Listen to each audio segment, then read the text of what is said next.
Hey guys, so I'm gonna go over Module B in just a few minutes.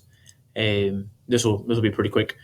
So remember that there are four big ideas for Module B, and the four big ideas are: number one, basics of linear functions; number two, being able to manipulate expressions and equations that are not in y equals; number three, solving systems of equations; and number four, solving systems of inequality. So let's get to it. First thing, basic linear functions. So the first most basic thing that you learned was that linear functions are in the form y equals mx plus b. All right, where m is the slope or the average rate of change, b is your y-intercept, and I want you to remember that finding the slope means you're finding the average rate of change, or change in y divided by change in x. So I have an example right here for you. Y equals 3x plus 1. All right, with y equals 3x plus 1, you can tell that the y-intercept right here is 1, and this is going up 3 over 1, up 3 over 1. All right, one thing to pay attention to, and I have it right here as your last bullet point, when you're finding the slope, make sure you count carefully. All right, make sure you're finding distance as you're counting. Instead of just counting dashes, make sure you know how much you're counting by. All right, because sometimes the scale is something other than 1. For example, this graph, the scale is 0.5 instead of 1. All right, so be careful when you're finding rise over run. All right, and remember, you always want to run to the right to be consistent. So this has a positive slope. All right, if it were going down to the right, that would be a negative slope. All right. Second main idea is being able to manipulate expressions and equations. All right, so many examples right here. You could pause the video. You could try some of these, see if you get the right answers. All right, and this is basically about combining like terms, right? So 3.2x plus 5.4x is equal to 8.6x, right? This is like the slope term. Here, 4y plus 7y minus 12 gives you 11y minus 12. Okay, so you can tell, you want to combine like terms. If you're dividing, you divide, for example, this 4 into both the 8y and the 12 to get 2y plus 3. All right.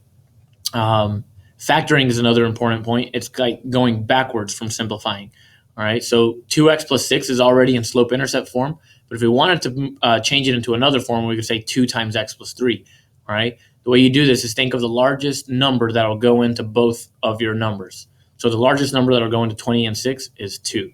I factor out the 2, then I think 2 times what gives me 2x? Well, that'd be 2 times x. And then 2 times what gives me 6? Well, that would be 2 times 3. Okay, again, that's called the greatest common factor. And this works for both variables and numbers. All right, so again, for example, 20 and 5, the greatest common factor is 5. All right, 8 and 12, the greatest common factor is 4. All right, and I did it here another way if you found a factor that wasn't the greatest. The most important part of all of this, manipulating expressions, this is a lot like what we did in the first module. But the most important part is know how to change functions into y equals. This is very important. All right, maybe you could practice that a little more. Here's an example: 3x minus 2y is less than 10. All right, and I have this as an inequality. So you do the same steps as if it were an equation. You want to subtract 3x from both sides. So you have negative 2y is less than 10 minus 3x. And then you want to divide both sides by negative 2. So you get y is greater than negative 5 plus 3 halves x. All right, greater than, because if you divide or multiply by a negative in an inequality, you have to switch your sign. Okay? All right, moving right along. Systems of equations. Here's some examples for you. All right, feel free to try those. But you have many, many more examples. These 3 examples were from the quiz that I gave on Friday. But you have a whole worksheet, a whole packet of examples that I encourage you to work on so that you can prepare for tomorrow's test. I encourage you to work on those, and they have the answers also. Okay, remember your 4 methods. Guess and check, pretty much useless, all right, unless your equation is very, very simple. All right, you have elimination also, which you want to use when you have, like for example, number 5 right here, when you have equations in the form ax plus by equals c, all right? You don't want to use elimination for something like number 9, all right, because you have your x's and your y's on opposite sides of your equation, all right? So careful, make sure you don't use elimination methods for that. Substitution is great. Substitution, you want to use that when you have y solved, right, for one or both of the equations. So for example, number 9, because I have both of these equal to y, I can set them equal to each other, right? And the last method is called graphing. And graphing is great because we discovered today in class it's not that complicated, right? You jot down your y-intercept and use your slope to find more points on that line. Do the same thing for the second line, find where they intersect. Okay, even easier if you use your TI-83, your calculator. Just be careful the way you're inputting it. All right. Let's see, and I think that's it for systems of equations. The last thing is systems of inequalities. All right. So unlike equations, systems of inequalities have many, many more solutions. Right. They have whole areas of solutions that you shade. All right. An inequality would have one shaded region.